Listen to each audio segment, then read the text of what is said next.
بسم الله الرحمن الرحیم. ستاسو په سبق کې نن مشق نمبر 4 راغلی دی. مشق نمبر 4 په دې خبره باندې به تاسو ګرده سر خلاصوئ چې مشق نمبر 4 چی الفاظ کې لیکلي دي او څه راته وایي. په دې کې لیکلي دي وایي دیے ہوئے عادات کې تمام عاد لیکے. د لاندې ورکول سوي الفاظو چې کوم عادات لیکلي دي د دې ټوله عاد تاسو ولیکئ. ما ته وویله عاد وچیش ته وایي. د عاد اوله واره تاسو تعریف واورئ. وایي اگر ایک عدد دوسرے عدد پر پورا تقسیم ہو جائے، یو عدد پر بل عدد باندې پورا تقسیم سی تو دوسرا عدد پہلے عدد کا عاد کہلاتا ہے. نو دا دویم عدد دا اول عدد عاد بدل کیږي. شرایط متوجه سئ شو په خبره باندې سر خلاص کړئ. مثلا با عدد 12 د 12 عاد کم شي دی. ایک دا داسې عدد دی چې 12 پوره ختمولی سي. دو داسې عدد دی چې 12 پوره ختمولی سي. او 3 داسې عدد دی چې 12 پوره ختمولی سي. 4 هم داسې عدد دی چې 12 پوره ختمولی سي. لیکن داغه بعد 6 عدد 6 هم داسې دی چې 12 پوره ختمولی سي. او 12 بذات خود داسې دی چې 12 په خپله ځان په خپله ختمولی سي. اوس به سر په خلاصوي. اس لیے اعداد 12 1 2 3 4 6 12 عدد 12 کے عاد ہے. زکا وی دغا 1 2 3 4 6 12 دا د 12 عاد دی. یعنی دا 12 په دغه شانو باندې پرپره کاټېدلی سي. اوس عدد تاسو له راوړی دی 3. دغه یو 3 تاسو له راوړی دی. وایي دغه 3 راواخه په داسې عدد باندې پوره کاټ که چې یو شی هم نسي پاته. نو 3 خو په 1 باندې پوره کاټېږي. په څه شي باندې کاټېږي؟ په 1 باندې پوره کاټېږي. یعنی یو شی هم نه پاتېږي. او 3 به ذات خود خپله کاټېږي. بل داسې شی نه لري چې په هغه باندې زه دغه عدد په کاټ کړم. نو دا به ذات خود 2 دانې سو. اوس مو سر په خلاص دا یې دا د 6 دا به وایي معلوم کې د 6 دا بیا څه شی دی. د 6 عدد دا 6 ته زه ګورم 6 په څه شي باندې کاټ کړم. د 6 دپاره کم عاد معلوم کړم. وایي تمام عاد به یې لیکې. 6 به راواخلمه یو واره به زه وګورم 6 پر 1 باندې پوره کاټېدلی سي. سر دې په خلاص 6 په 2 باندې هم پوره کاټېدلی سي. په 2 باندې د 2 په اړه زه ووایم 2 1 2 2 2 4 2 3 یعنی پوره کاټېدلی سي. او د هغه رقم دا 6 چې دی په څه باندې کاټېدلی سي؟ په 3 باندې پوره کاټېدلی سي. په څه باندې کاټېدلی سي؟ په 3 باندې پوره کاټېدلی سي. او د هغه چې په خپله به ذات خود په 6 باندې پوره کاټېدلی سي. د 6 دپاره 4 نسي جوړېدلی. ځکه 4 که زه دویم واره ووایم دا 8 ته رسېږي. نو دی عدد به یي چې د خپل عدد به ذات خود دی وانه وړي. په دی عدد به کاټئ. تاسو به خبرې ته ښه متوجه سئ. هغه عدد تاسو به وایاست وا موږ به معلوم څنګه کړو. دا خبره به ډېره د عاد به موږ معلوموو څنګه چې یعنې موږ یې کاټوو څنګه. دا عدد موږ څنګه په کاټ کړو. پاړه به شروع کوې. دا 1 زه څو واره ووایم؟ 3 واره ووایم. 3 واره چې مو ووایي که څلرم واره ووایم دا څه شی دی؟ اوري. نو چې 3 واره یې ووایم دا څه شي په کاټېږي. 3 که زه یو واره به ذات خود 3 واره یعنې 3 یو واره ووایم دا څه شي دی؟ کاټ سو. او دا چې زه ګوره یو واره یې وایم پاړه ده د 1 پاړه ده.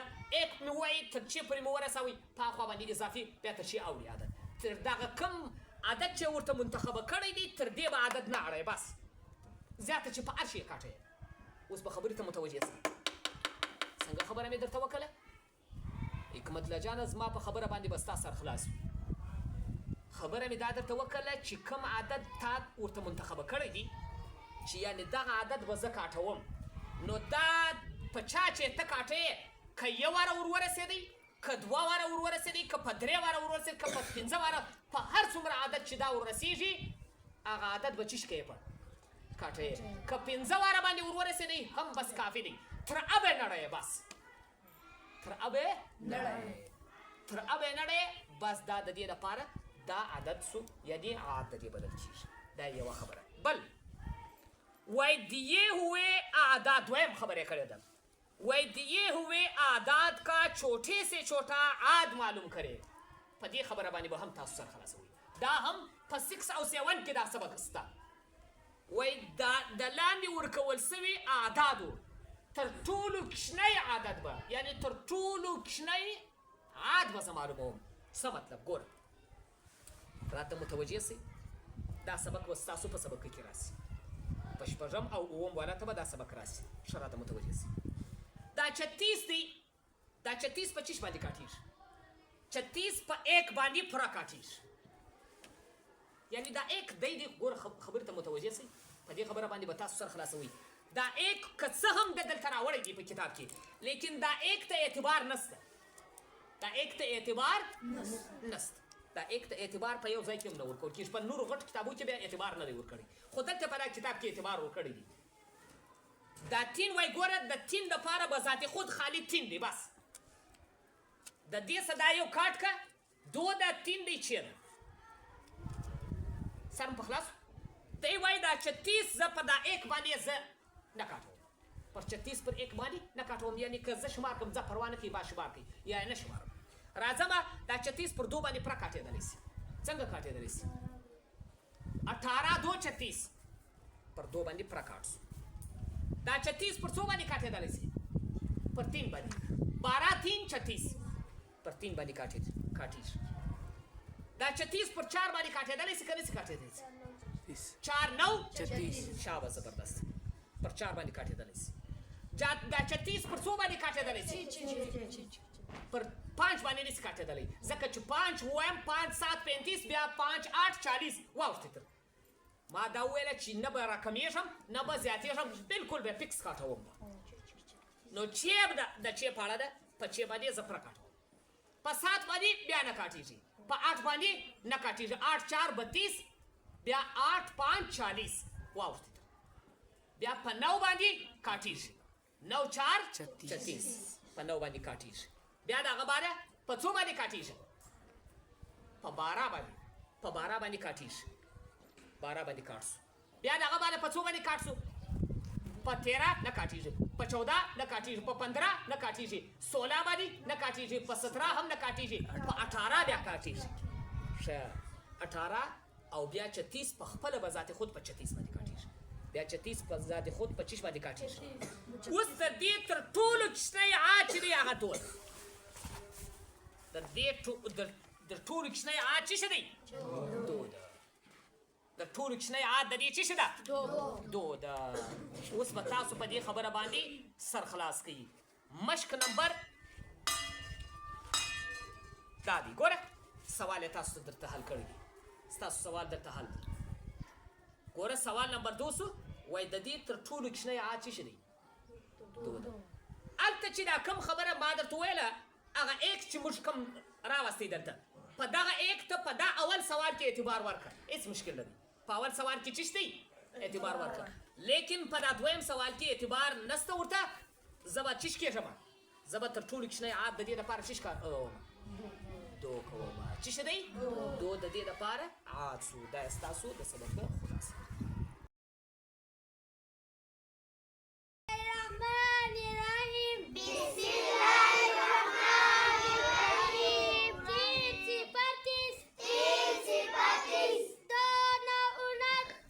Dua,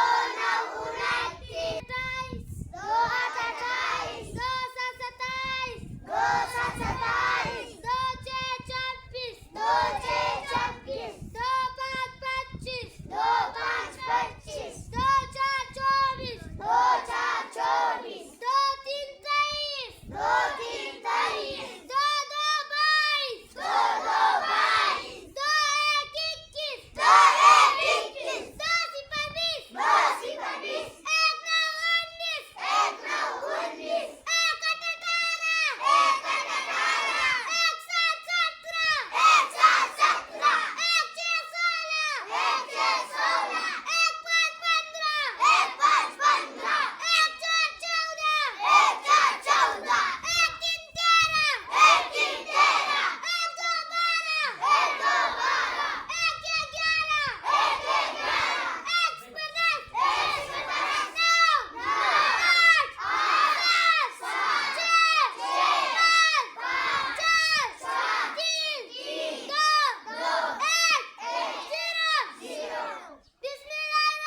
2 3 23 بیا 2 4 24 2 4 24 2 5 25 2 5 25 2 6 26 2 6 26 2 7 27 2 7 27 2 8 28 2 8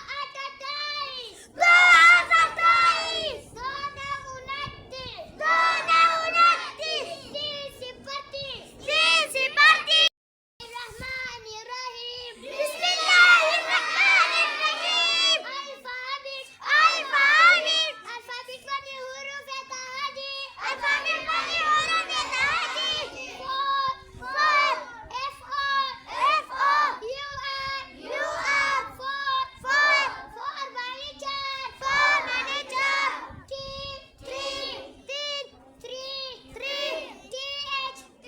H R double E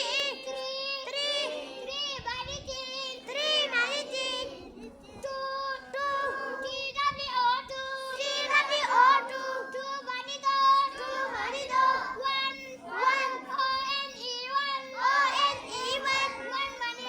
one money egg zero Z E R O zero money zero فول باتيس شاباس فول تيس. أعوذ بالله من الشيطان الرجيم بسم الله الرحمن الرحيم. د ټولو سمخ کې تاسو ته زه په دې الفاظو باندې سر در خلاص کړم چې تاسو به ټوله د بورډ وخواته متوجه یاست. په دې خبره به سر خلاصوئ چې په دې الفاظو باندې ما ته څه راسمجاوېږي، ما ته دا الفاظ څه راته وایي او څه خبره راسمجاوي. ګوره تر ټولو مخکې خو زه په دې خبره سر خلاص کړم چې په قرآن پاک کې و ما ته دا ویل کېږي ورتل القرآن ترتیلا. قرآن پاک به ته په آرامه سره وایې چې د یو چا سر په خلاص چې دا الفاظ ما ته څه سمجاوېږي. سر په خلاصو د قرآن پاک په باره کې الله پاک و موږ تاسو ته دا خبره کوي ورتل القرآن ترتیلا. په سلو انداز سره به وایه، په تیز انداز سره به نه وایه. تیز انداز څه مطلب؟ تیز انداز داسې دی چې ستا مخاطب په دې الفاظو چې ته وایې هغه نسي پوهېدی، و دې ته تیز انداز وایي. او سوکه انداز و چې شته وایي چې ستا مخاطب هغه څوک چې اورېدونکی دی هغه ستا الفاظ واوري، د ده سر په خلاص چې د دغه لفظ دا رقم ادا کړي، دا سړي یا دا ښځې دا لفظ په دا طریقه ادا کړي. اوس مو سر په خلاص په هغه کې زموږ څو شیان لازمي او ضروري وو. یو چې وو حرکات وو، تر ټولو مخکې موږ حرکات ویلي وو.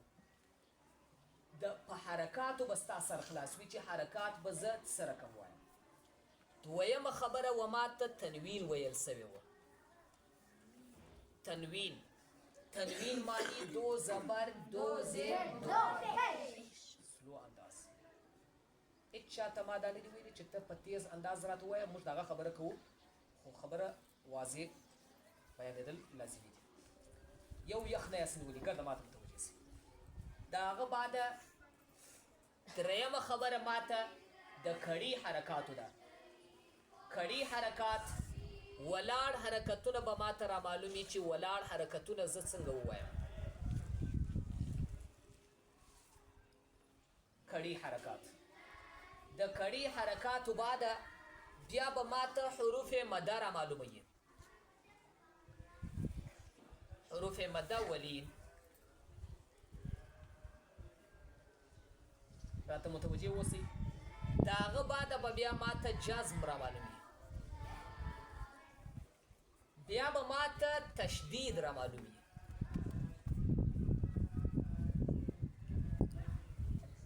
تشدید یعنی شد چشتو. دغه شپږ شیان به ما ته په دې قاعده کې راته معلومي، نو به زه قرآن پاک په ویلی سم. که چیرې بالفرض والمحال ما ته دغه الفاظ نه راته معلومېدل، ما د دې الفاظو شناخت نسو کولی. زه د قرآن پاک چې 10 کاله نه 20 کاله ووایم، د دې 20 کاله په عمر کې ما ته به د قرآن پاک یو لفظ هم نسي راته معلوم چې زه څنګه ووایم. نن به مې یو څه د اورېدونکي څه زده سي، سبا یې بیا نسم ادا کولی. دا یوه خبره. ګوره دا پهلی بات، اوله خبره سو. دویمه خبره، زه به په قرآن پاک کې دا زده کوم چې قرآن پاک ته به ګورم، په کتلو به یې وایم. په څه شي باندې؟ شاباس، په کتلو به یې وایم. ورته ګورم به، بیا به زما لفظ په سمجھ کې راځي چې دا لفظ ما څنګه ادا کړی. آیا دا لفظ غلط سو که صحیح سو؟ دا لفظ ما زبر وایي که مې زیر وایي که مې پیش وایي.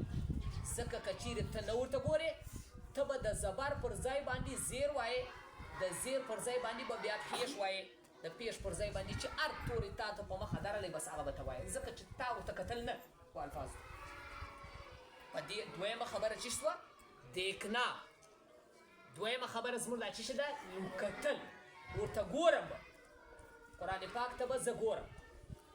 دریمه خبره به زه دغه خبره په ذهن کې ساتم چې دغه حرکت یا تنوین یا کړي حرکات یا حروف مده ولین یا جزم یا تشدید، دغه الفاظ به زه واضح کوم. دا هر حرکت به زه واضح کوم. کمی د حرکت یعنی د زبر زیر پیش ته وایي، یا می تنوین وایي، یا می کړي حرکات ویل، یا می حروف مده ولین ویل، یا می جزم وایي، یا می دغه بعد چی وایي، دا به زه واضح کوم. واضح کېدل څه وخت کېږي؟ ګوره ما و دې ته وویله یو لفظ ما ادا کړي. اعوذ بالله من الشیطان الرجیم بسم الله الرحمن الرحیم. دا ما ادا کړله.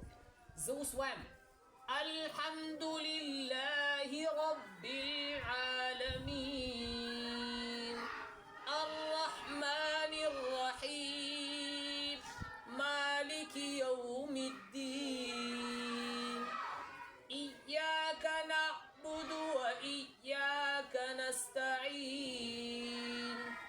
دا توري ما پر راځي باندې فارغه.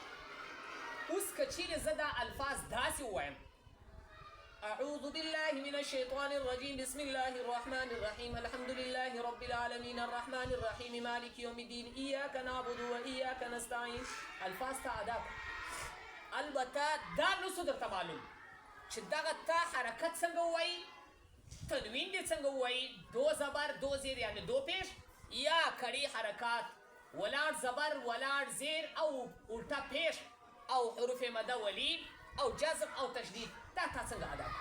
دا ته نسوې په خبره. نو د دې دپاره به درېیمه خبره چې ده، هر حرکت چې زه وایم هغه حرکت به په سلو انداز سره ادا کوم. ما اوس د کلاس 6 او 7 والا ته یو دا خبره وکړه. ما دا توری وایم الم نشرح لك صدرك. ګوره زه دا توری یو څو ورځې زه خو د زده کړې دپاره دلې راغلی یم، زه خو زده کړه کوم. زه به دا نه وایم چې ما زده کړه کړې ده بس زه چسپانه ادا کوم. یا زه دلته د زده کړې دپاره راغلی یم، باید زه دا زده کړه په صحیح طریقه وکړم. داسې نه وي چې دا زما زده کړه بې بنیاده سي. دا زما زده کړه چې سي بې بنیاده سي. زما و زده کړې ته ماته یوه ګټه هم نسي راوړی. نو به تاسو ته با دا درته وویله چې هغه الفاظ ما په سمجھ کې راځي، هغه وخت راځي چې دا درې خبرې به زما په ذهن کې وي. یو به حرکات پیژنم، دا یو. دویم به زما چې شي زده وي، دا ورته ګورم به قرآن پاک ته. او درېیمه خبره به هر حرکت چې زه ادا کوم د هغه به هغه رقم چې څنګه ادا کېږي په هغه انداز باندې به وایم. بس بیا قرآن پاک زده وي. یو واره ته لږ سلو پر رالې، دویم واره تر هغه لږ راتېز شوې، درېیم واره به بیا بلکل په صحیح طریقه راروانې. زه تورې ادا کړم، ما درته وویله ګوره الحمد لله رب العالمين الرحمن الرحيم مالك يوم الدين إياك نعبد وإياك نستعين اهدنا الصراط المستقيم صراط الذين أنعمت عليهم غير المغضوب عليهم ولا الضالين.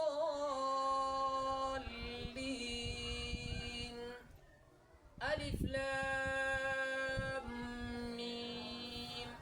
ذلك الكتاب لا ريب فيه هدى للمتقين الذين يؤمنون بالغيب ويقيمون الصلاة ومما رزقناهم ينفقون والذين يؤمنون بما أنزل إليك وما أنزل من قبلك وبالآخرة هم يوقنون أولئك على هدى من ربهم وأولئك هم المفلحون. إن الذين كفروا سواء عليهم أأنذرتهم أم لم تنذرهم لا يؤمنون. ختم الله على قلوبهم وعلى سمعهم وعلى أبصارهم غشاوة ولهم عذاب عظيم. اوس دا توري په دا انداز باندې ساده بیا بس ما خبره په سمجھ کې راسي او کچیر زه دا الفاظ ما درته ویله په تیز انداز ووایم لفظ خو مې ووایي تلاوت مې وکړي لیکن خبره مې په سمجھ کې نه راغله. اوس مې سم په خلاص شو دا ستاسو الفاظ شو.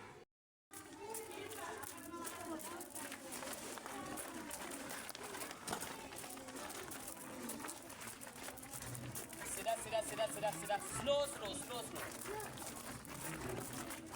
یو د بل سره باندې خچیر دی انا باید سلو Ela se mandar para que está